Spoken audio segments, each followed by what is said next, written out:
Assalamualaikum warahmatullahi wabarakatuh. Eh, saya Solia Wulandari akan mempresentasikan proposal penelitian dengan judul Menavigasi Etika dalam Pelaporan Keuangan, Religiusitas, Manajemen Laba, dan Good Corporate Governance Bank di Asia Pasifik. Oke. Eh, Adapun yang melatar belakangi judul tersebut adalah praktisi dan akademisi selama ini selalu membahas pentingnya etika dalam proses pelaporan keuangan. Nah, di mana penipuan keuangan, kemudian memanipulasi laporan keuangan itu merupakan bentuk dari kegagalan etis. Nah, oleh karena itu, eh, penelitian-penelitian akademisi fokus pada eh, mencari kira-kira faktor etika bisnis apa sih yang nantinya itu akan mempersulit atau meminimalisir manajemen laba. Nah, di mana manajemen laba ini sulit untuk dihindari ya karena eh, laba adalah informasi yang penting di dalam laporan keuangan, di mana laba ini bisa menjadi dasar penentu kinerja perusahaan, kemudian tentunya juga dijadikan dasar untuk perhitungan eh, besarnya komisi yang akan diperoleh oleh manajer. Nah, di sini ada agama ya. Agama itu merupakan sumber dari standar moral. Artinya ketika manajer itu memiliki agama yang bagus atau religiusitas yang tinggi, maka diharapkan tentunya akan tetap bisa berperilaku etis sehingga tidak melakukan atau meminimalisir untuk melakukan manajemen laba.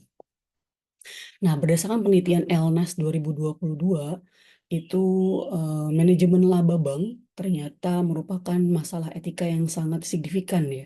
Sehingga di dalam penelitian ini, objek penelitiannya adalah bank. Nah, penyembunyian keadaan keuangan itu tentunya akan menguntungkan bagi pihak manajemen ya atau bagi pihak manajer. Namun hal tersebut tentunya menyesatkan atau merugikan para stakeholders. Nah, hal ini juga akan berdampak pada perekonomian ya karena menurunnya kualitas pelaporan keuangan. Nah, berikut ini adalah kontribusi yang diberikan di penelitian ini. Yang pertama adalah mempertimbangkan efek moderasi dari good corporate governance. Nah, di mana pada penelitian-penelitian sebelumnya, eh, efek moderasi dari good corporate governance ini belum dilakukan ya. Nah, padahal ini penting karena bank atau perusahaan yang berada di negara atau wilayah yang religius tetapi memiliki tata kelola yang buruk mungkin atau memiliki potensi untuk tetap melakukan manajemen laba supaya kinerja perusahaannya terlihat bagus. Nah, berikutnya adalah objek penelitian.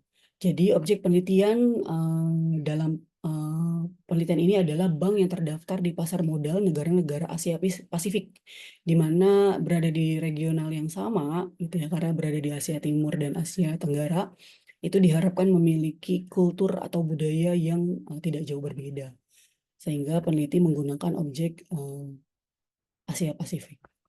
Kemudian periode penelitiannya adalah 2007 sampai dengan 2024. Jadi jika dibandingkan dengan penelitiannya terdahulu, itu menggunakan tahun terkini ya, yaitu tahun 2023 dan 2024. Jadi hal ini diharapkan akan memberikan kondisi perekonomian saat ini atau termutakhir. Nah, berdasarkan tersebut, maka perumusan masalah yang diajukan ada 5. Yang pertama adalah apakah religiusitas memitigasi manajemen laba? Kedua, apakah komisaris independen memitigasi manajemen laba? Yang ketiga, apakah komite audit memitigasi manajemen laba? Kemudian, apakah komisaris independen memoderasi pengaruh religiusitas terhadap manajemen laba? Dan yang terakhir adalah apakah komite audit memoderasi pengaruh religiusitas terhadap manajemen laba? Nah, ini adalah teori-teori relevan yang terkait dengan penelitian ini. Ada teori agensi, di mana penelitian ini itu meneliti tentang manajemen laba, tentunya terkait dengan angka laba yang ada di dalam laporan keuangan, di mana laporan keuangan ini merupakan output dari proses akuntansi yang dihasilkan oleh agen ya, dalam hal ini adalah manajemen.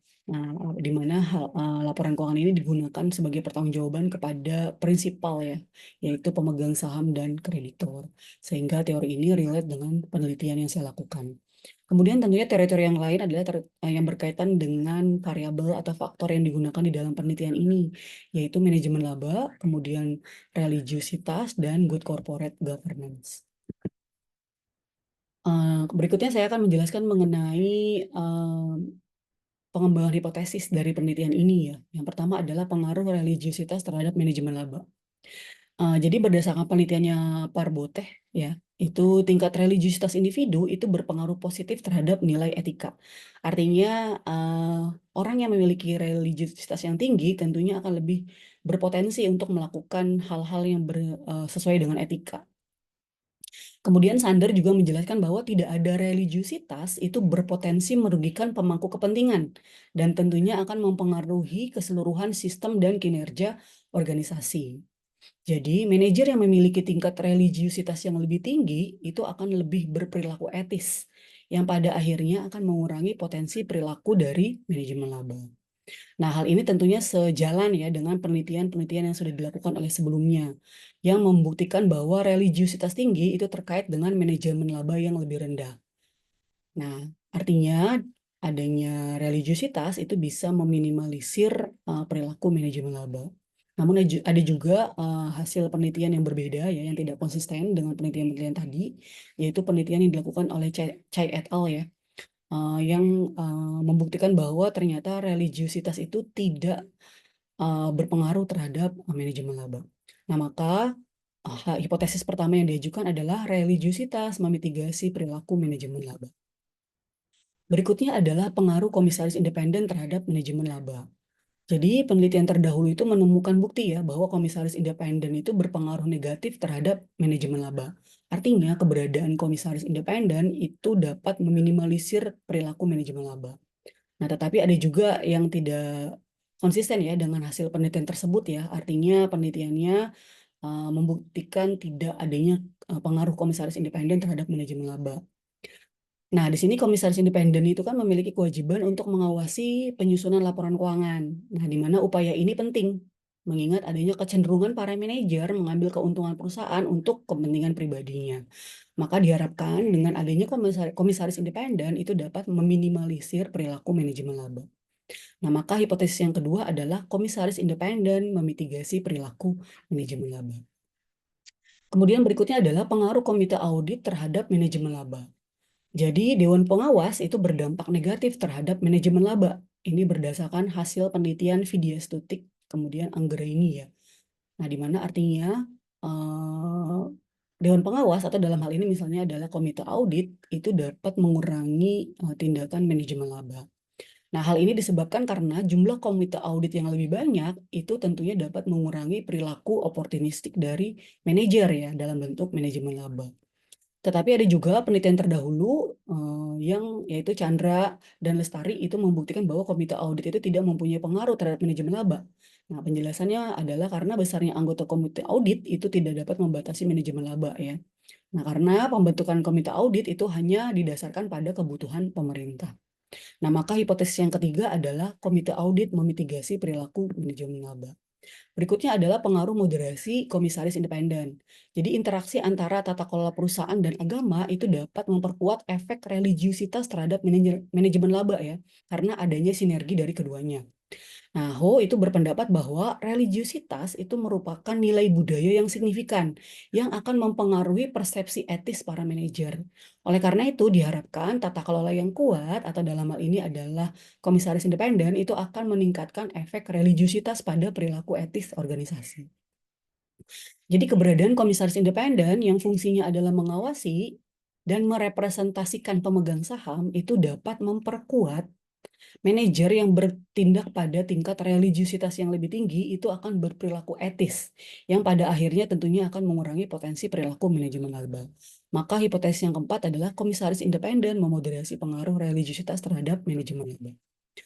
Yang terakhir adalah pengaruh moderasi komite audit. Jadi Lin dan Huang itu menunjukkan bahwa perusahaan memiliki tata kelola yang kuat merupakan bentuk mekanisme pemantauan yang dapat mengendalikan perilaku manajerial yang licik dan berpotensi melakukan manajemen laba. Nah, kemudian Zalata dan Robert itu mengamati bahwa tata kelola internal yang berkualitas, nah hal ini terkait dengan komite audit itu dapat memitigasi manajemen laba. Jadi, adanya komite audit sebagai representasi dari tata kelola yang baik itu akan memperkuat pengaruh nilai-nilai penerapan agama terhadap perilaku oportunistik manajemen laba. Nah, jadi berdasarkan hasil penelitian-penelitian tersebut ya, menarik untuk menyelidiki lebih lanjut ya dampak agama pada manajemen laba dengan adanya peran struktur tata kelola perusahaan tertentu. Nah, maka hipotesis yang kelima adalah komite audit memoderasi pengaruh religiusitas terhadap manajemen laba.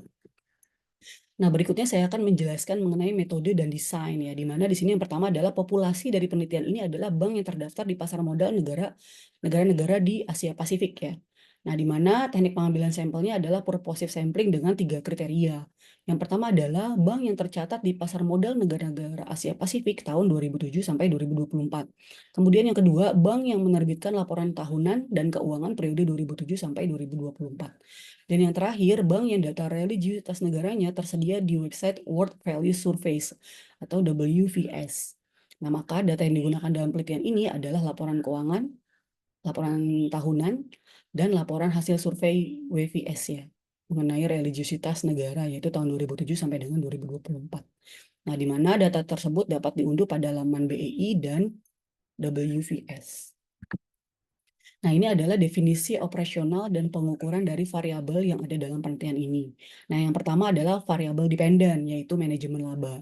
Di mana manajemen laba ini pengukurannya itu menggunakan discretionary accruals yang dihitung dengan menggunakan modified Jones. Kemudian variabel independennya yaitu religiusitas ya. Di mana religiusitas ini diukur dengan menggunakan 3 dimensi ya, yaitu cognition or knowledge, yang meliputi keyakinan dan nilai-nilai agama, di mana pengukurannya adalah jumlah responden yang menganut suatu agama dibagi total seluruh responden. Kemudian yang kedua, feelings or affection. Nah, di sini adalah perasaan atau kasih sayang yang diberikan terhadap orang-orang dan lembaga-lembaga keagamaan.